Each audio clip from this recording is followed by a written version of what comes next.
Bueno, aprovecho la pausa y el silencio para darles la bienvenida. Buenas tardes, bienvenidos, gracias por acompañarnos.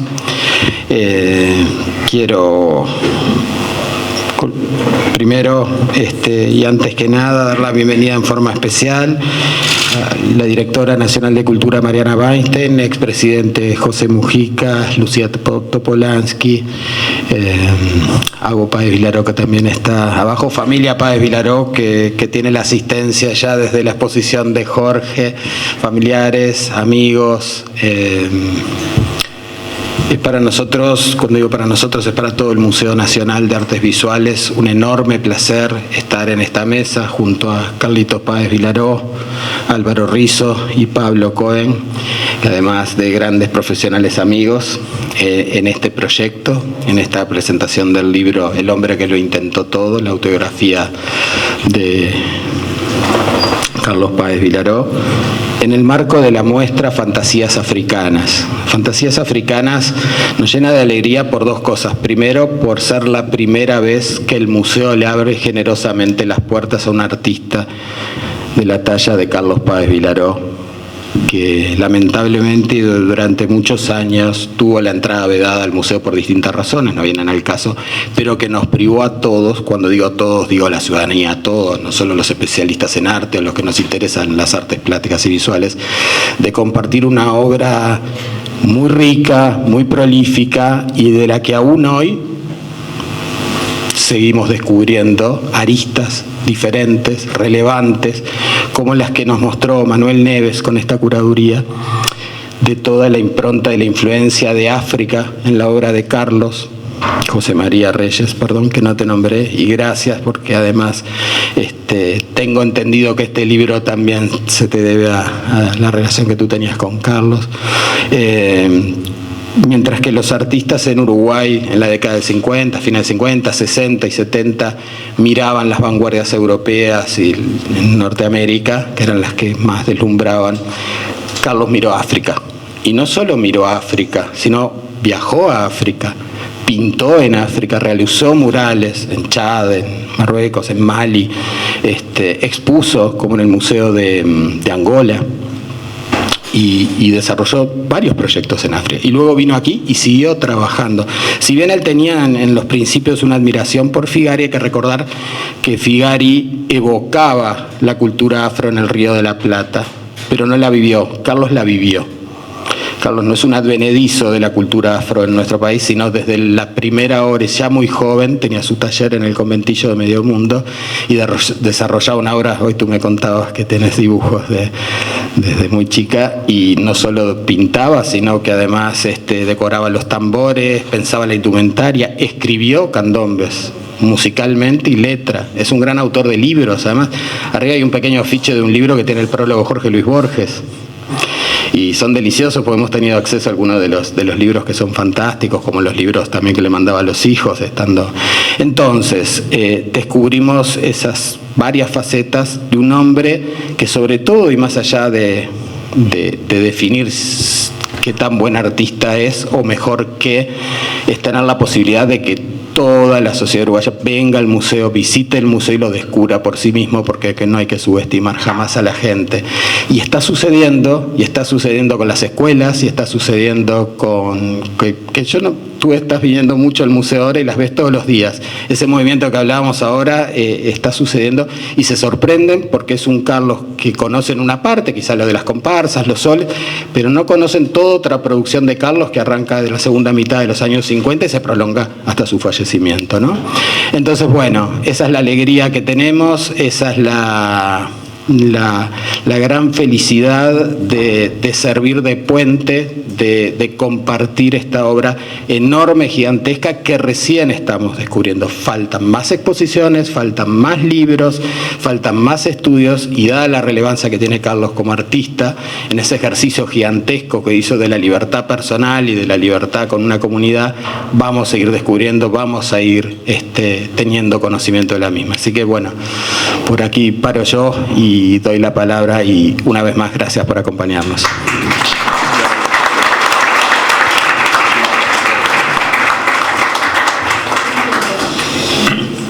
Bueno, buenas noches. Bienvenido, gracias Enrique una vez más por recibirnos acá.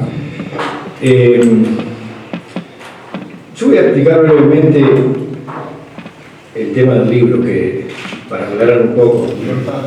Donde Páez Vilaró, el hombre que lo intentó todo, está manejando un timón de un barco, que es una metáfora que todos ustedes van a comprender rápidamente. Entonces, con Carlitos lo que proyectamos fue, bueno, actualicemos este libro, además de esta sobrecubierta, con algo nuevo. Y lo nuevo es esto, es este librillo, folleto, llamémosle como tengan ganas, que sí se hizo totalmente, especialmente para esta exposición. Y que le titulamos, copyright, El hombre que lo intentó todo. Y ahí tenemos textos de Enrique Aguerre, el texto principal es de Pablo Cohen, tenemos textos del expresidente José Pepe Mujica, de Luis Alberto Lacalle Herrera y de Julio María Sanguinetti. Tenemos textos de José María Reyes Delgado, de Pedro Bordaberry, de Carlos Perciavale, de Facundo Arana, de Ludovica Esquirru y el diseño de Rodolfo Fuentes. Entonces, de eso se trata la presentación de hoy, de un libro sensacional ya existente que lo actualizamos con este librillo sí hecho especialmente.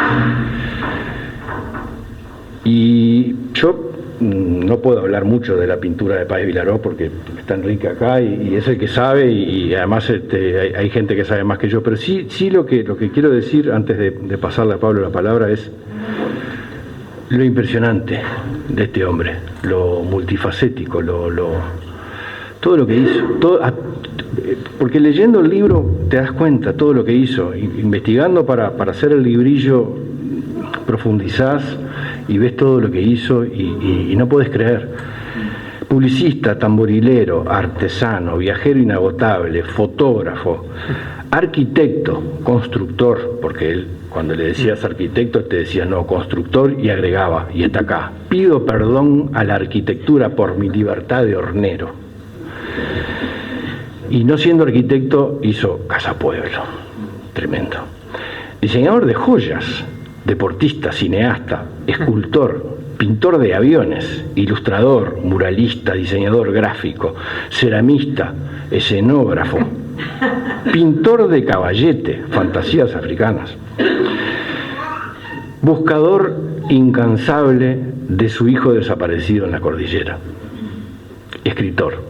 Y la parte de escritor me detengo un segundo porque es la que por deformación profesional me interesa más, la parte de los libros, la parte de las letras, porque es una parte que, bueno, como hizo tanto no podemos considerar todo, pero la parte de escritor es asombrosa, porque escribe definitivamente bien, tiene una pluma fina, cuidada, y en este libro queda de manifiesto, porque el libro es escrito por él.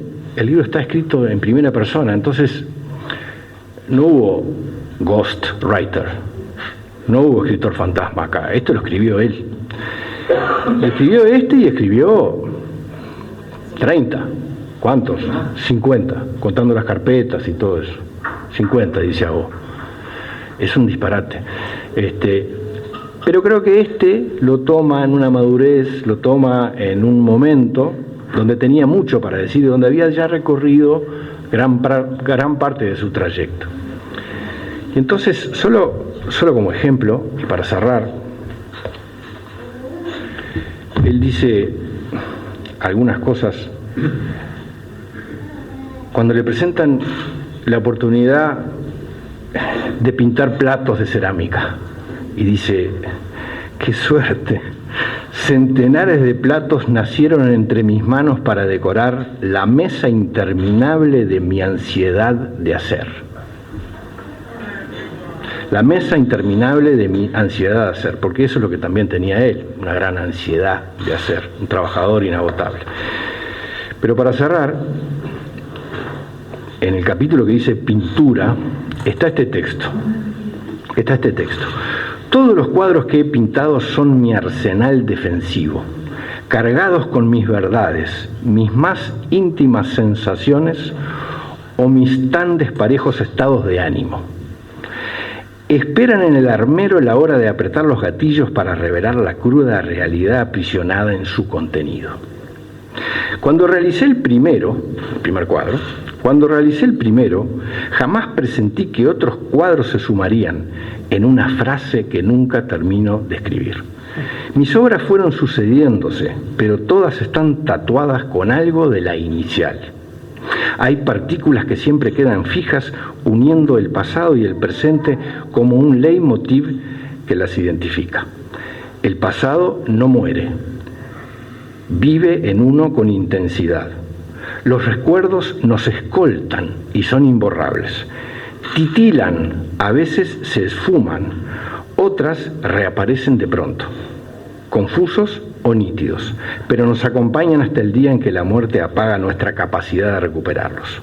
Mi cuadro más reciente responde en algo al interior, pasa a ser un eslabón de una larga cadena y jamás desmiente el estilo por el que transito, transmitiéndolo hacia el próximo que ha de nacer como sometido a una misteriosa fuerza genética. Muchas gracias por dejarme estar acá.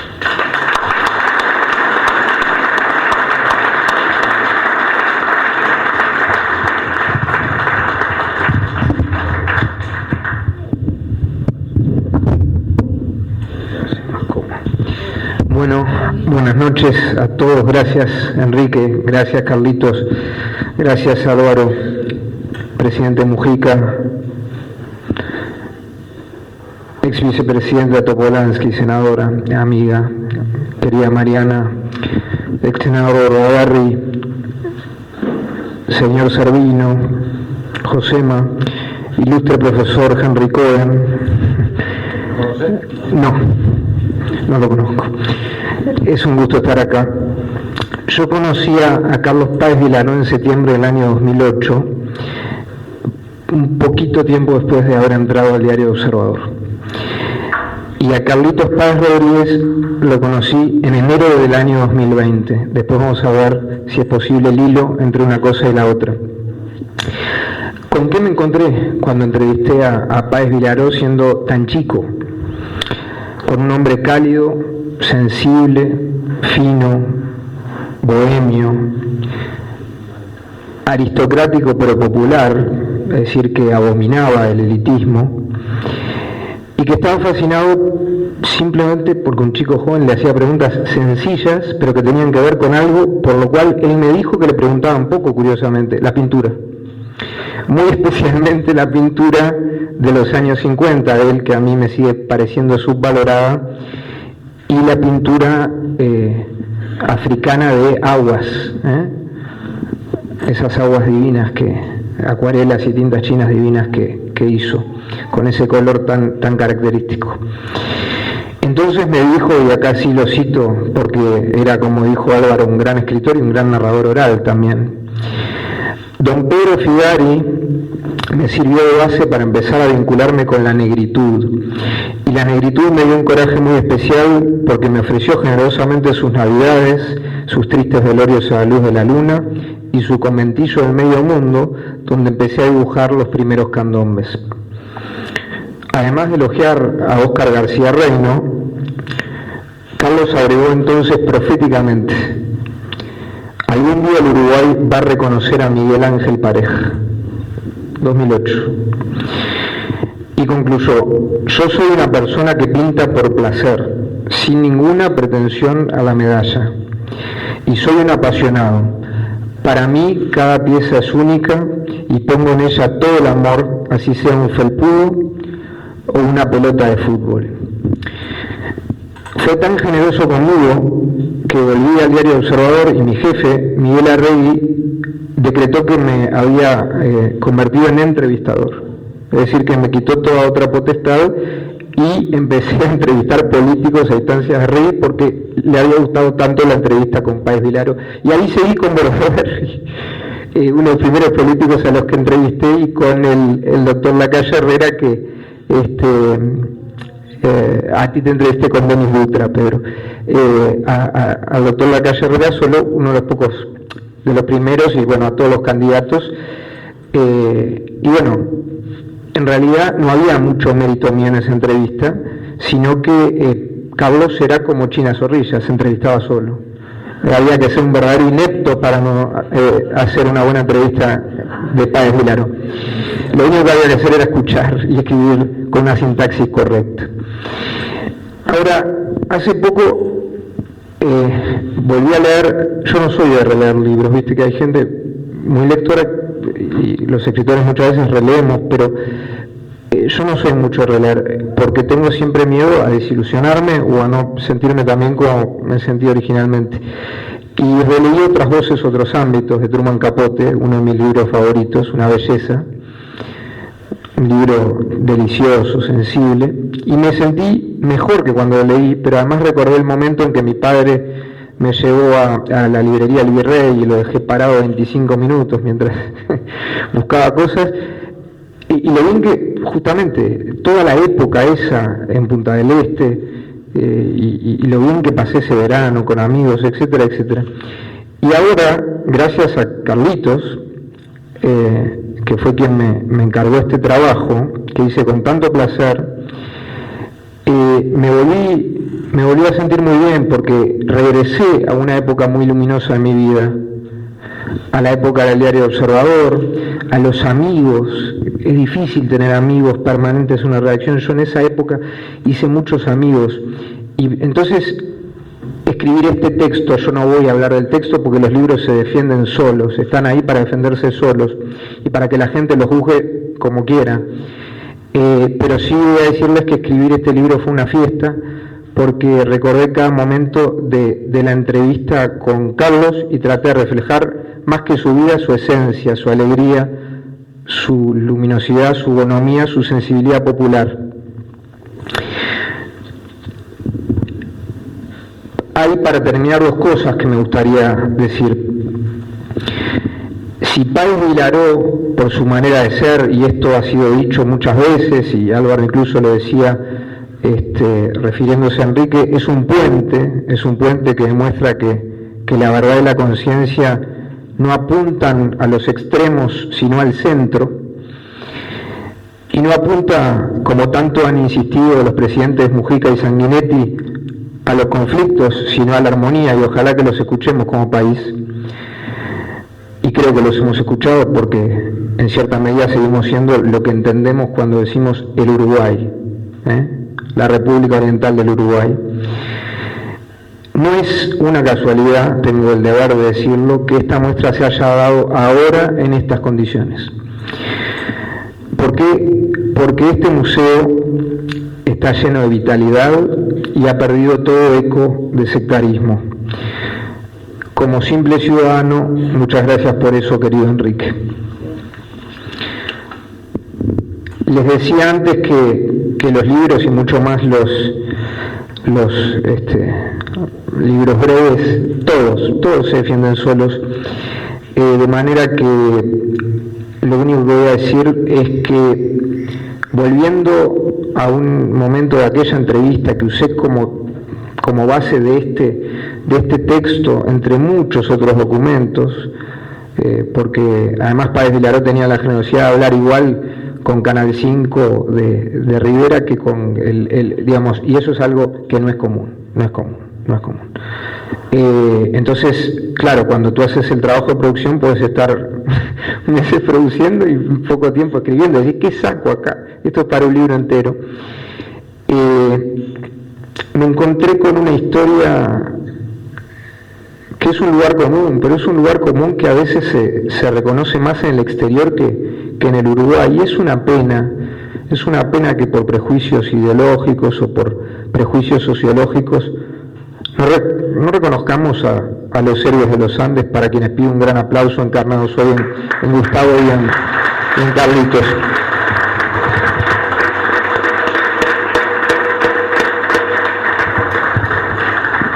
Entonces, voy a volver para terminar a una cita de aquella entrevista que siendo muy chico le hice a Carlos, en la cual me dijo, cuando le pregunté si de verdad su empeño, un poco retado por tu mamá, que tiene un rol en esta historia que también se tiene que escribir, ¿no? En la búsqueda de Carlitos.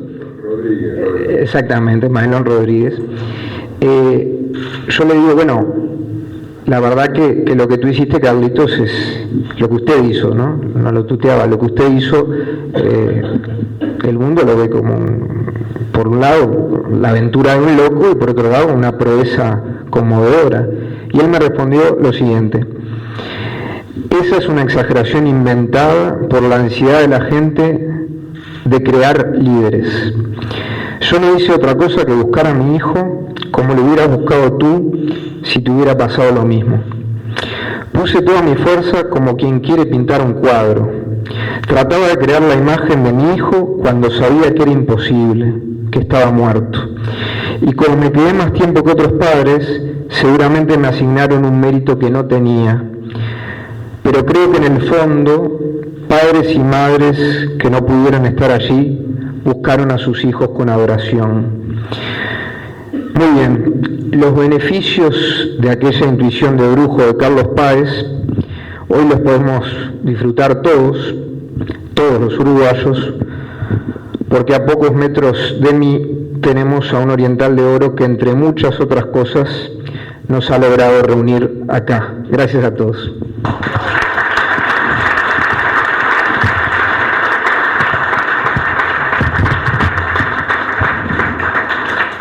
Bueno, me toca lo más difícil de todo, que cerrar, y hablar de mi padre no estaría fácil, sobre todo me gusta más hablar como hijo que como pintor, pero papá era un personaje. Primero que nada, nunca supe a quién votó. Fíjense qué curioso, nunca supe. El padre de él había estado en la Constitución del voto. Entonces, eso me dio la libertad de poderle pedir al expresidente Lacalle, a Bordaberry, al Pepe, a Pedro Bordaberry, de que hablaran libremente como testigos de una vida que transitaron de alguna manera juntos. No olvidaré una vez que salió Pepe de Casapuelo y lo agarró un periodista y dijo: me queda claro que tenía una lucha contra la línea recta terrible. Digo, me queda claro que odiaba la línea recta.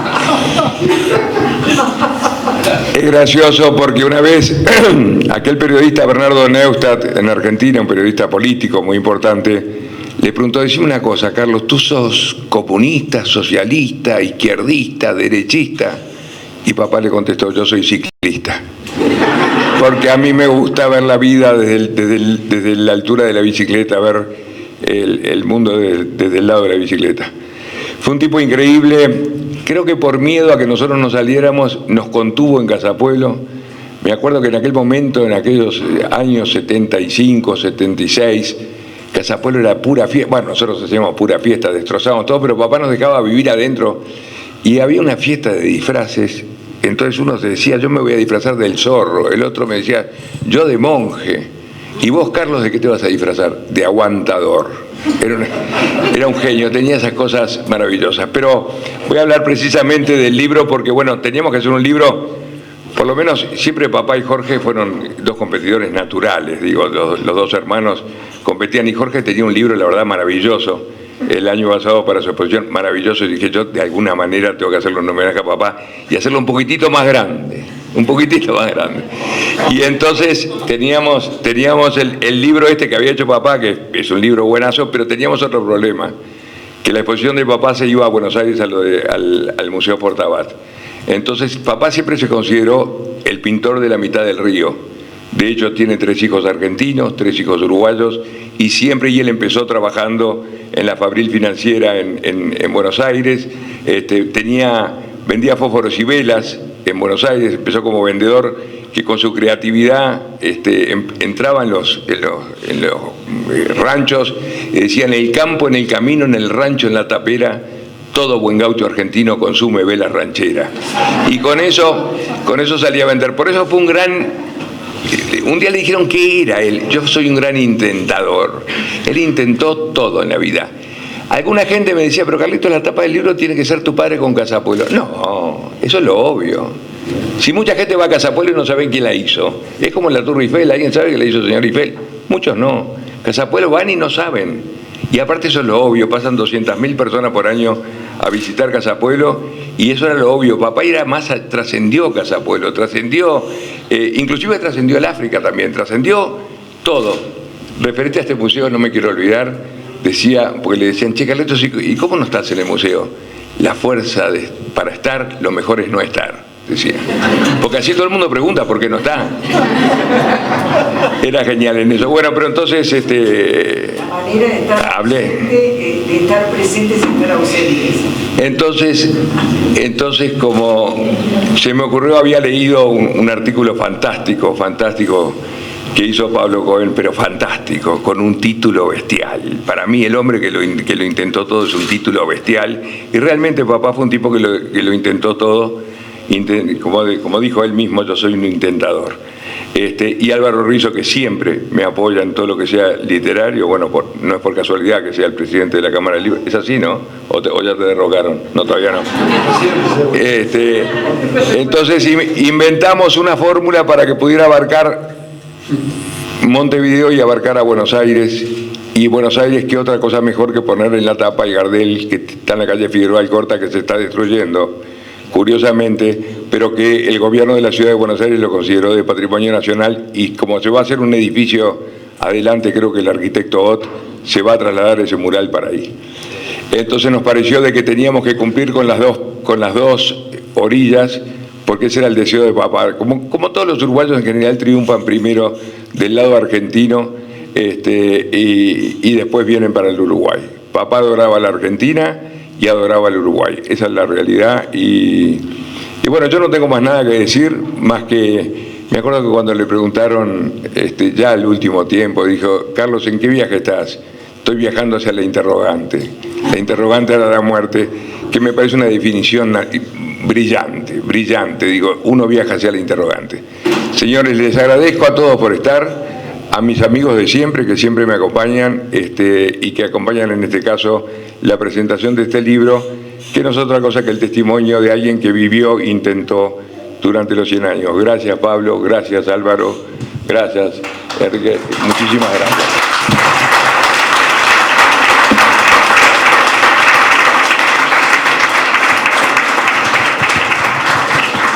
Invitar a la exposición, si quieres. Sí. Dos cosas: invitarlos a recorrer la exposición, a comprar el libro, y que también la exposición va a tener su catálogo. No sé si tan grande o tan chico, pero va a tener su correspondiente. Gracias a todos.